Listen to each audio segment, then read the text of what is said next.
त्या छत्रपती शिवाजी महाराजांची ही पवित्र भूमी आहे। आजही महाराज इथं आहेत, ते कुठेही गेलेले नाही, त्याचं भान ठेवा। आज खरं तर डॉक्टर विश्वास पाटील सरांबरोबर रायगड पाहायला आलोय। म्हणजे इथल्या प्रत्येक भिंतीला हात लावताना, या दगडांना हात लावताना कधी तरी इथून महाराज गेले असतील, याला स्पर्श केला असेल, म्हणजे महाराजांच्या असण्याचा भास निर्माण होतो। आणि आपल्या लोकांनी काय केलंय बघायचं तुम्हाला।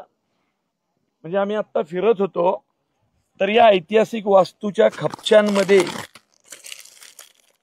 हे बघा, हे बघा, म्हणजे ज्यांनी कुणी हे इथं टाकलं असेल त्या माणसाला मी मनापासून विनंती करतो, बाबा तू परत रायगडावर येऊ नको रे। ही कचरा टाकायची जागा नाहीये। इथं आपल्या बापजाद्यांनी इतिहास घडवला, बापजाद्यांनी रक्त सांडलं।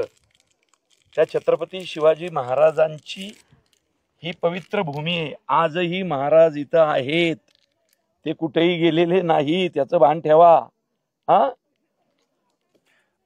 आणि फक्त स्पर्श नव्हे तर परिस्पर्श।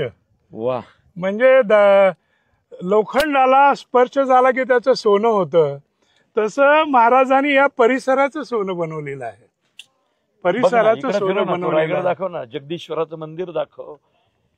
एवढे सगळे पर्यटक येतात, त्या सगळ्यांना एकच विनंती आहे, बाबांनो आपला रायगड स्वच्छ ठेवा रे।